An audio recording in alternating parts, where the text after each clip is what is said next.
Dracula, man who lived after death, lived on human blood, took the form of a vampire bat, and lured innocent girls to a fate truly worse than death.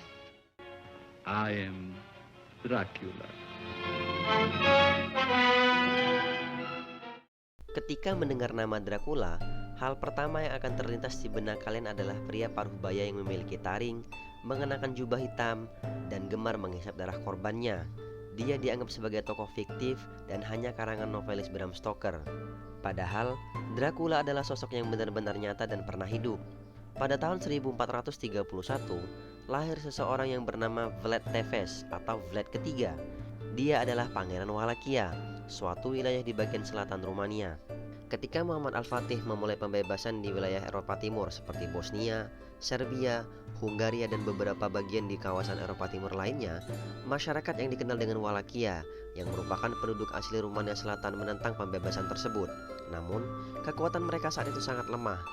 Lalu pada akhirnya mereka membuat sebuah perjanjian damai dengan Muhammad Al-Fatih, dan sebagai bagian dari perjanjian itu, Muhammad Al-Fatih meminta pada penguasa Rumania Selatan saat itu untuk mengirimkan dua anak laki-lakinya untuk kemudian diberikan pendidikan agama di Istanbul. Lalu dikirimlah dua anak laki-laki tersebut. Anak laki-laki pertama bernama Vlad dan adiknya bernama Radu. Vlad adalah sosok yang kita kenal sebagai Dracula.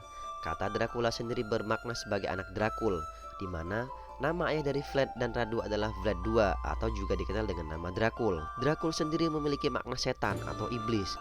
Jadi secara harfiah, Vlad ketiga atau yang dikenal dengan nama Dracula adalah anak setan atau anak iblis yang sedikit relevan dengan perilakunya yang terkenal kejam dan tidak manusiawi.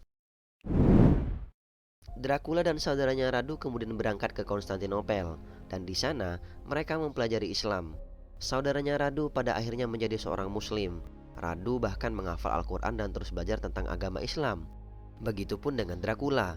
Dia banyak mempelajari tentang agama Islam dan bahkan mempelajari tentang Al-Quran, walaupun dia bukan seorang Muslim. Dracula kemudian kembali ke kerajaan asalnya, sementara saudaranya Radu tetap tinggal di Turki. Ia kemudian menjadi penguasa di negara asalnya karena saat itu Kesultanan Turki Utsmani menyadari mereka tidak bisa menjadikan seorang Muslim sebagai pemimpin di kerajaan tersebut karena mayoritas penduduknya yang beragama Kristen. Sultan Muhammad Al-Fatih kemudian mengirim dua orang utusan untuk bertemu dengan Dracula dan meminta Dracula untuk membayar jizyah atau pajak. Hal ini dikarenakan wilayah kekuasaan Dracula berada di bawah pemerintahan Turki Utsmani. Dracula kemudian menjawab, "Jika kalian ingin masuk dalam istanaku, kalian harus melepaskan penutup kepala kalian."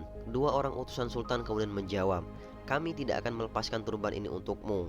Dracula yang marah kemudian memanggil seseorang dan memerintahkannya untuk mengambil sebuah paku dan palu yang sangat besar.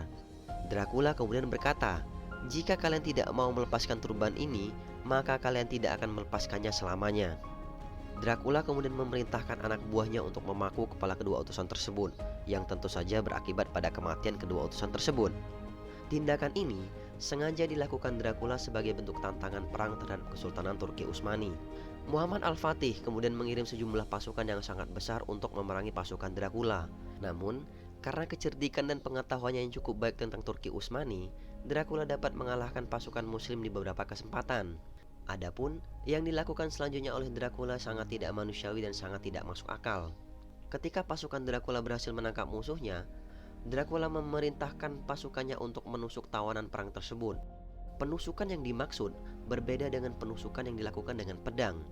Alih-alih menggunakan pedang, penusukan ini dilakukan dengan cara menusuk bagian dubur seseorang menggunakan kayu yang sudah dibuat runcing. Kayu tersebut kemudian ditekan sedemikian rupa sehingga kayu tajam tersebut menembus bagian mulut atau leher. Yang lebih kejam, kebanyakan korban yang ditusuk tersebut masih dalam kondisi hidup. Kayu-kayu yang dipenuhi manusia tersebut kemudian ditancapkan ke tanah layaknya sebuah tiang. Mayat-mayat tersebut kemudian dibiarkan begitu saja. Saat pasukan Turki Utsmani memeriksa anggota pasukan yang lain, pada sebuah jalan yang panjang, mereka menemukan setidaknya 20.000 pasukan Muslim yang ditusuk menggunakan kayu-kayu yang tertancap tersebut. Mengetahui hal ini, Muhammad Al-Fatih kemudian mengirim saudara Dracula yang bernama Radu untuk memerangi Dracula.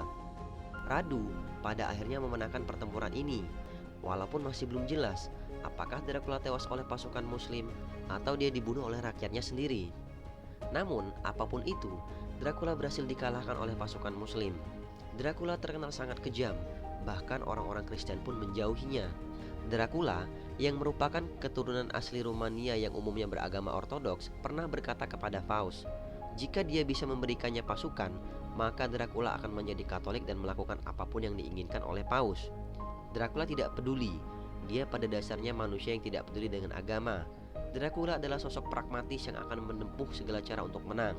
Dracula yang terkenal kejam, pada akhirnya berhasil dikalahkan oleh pasukan muslim. Itulah sepenggal kisah Dracula dan saudaranya yang muslim bernama Radu. Banyak yang tidak mengetahui kisah ini. Semoga kisah ini dapat menjadi pelajaran untuk kita dan lebih mendekatkan diri kepada Allah Tuhan Yang Maha Esa. Semoga videonya bermanfaat. Silakan klik tombol subscribe dan nyalakan lonceng notifikasi untuk mendapatkan video-video lainnya.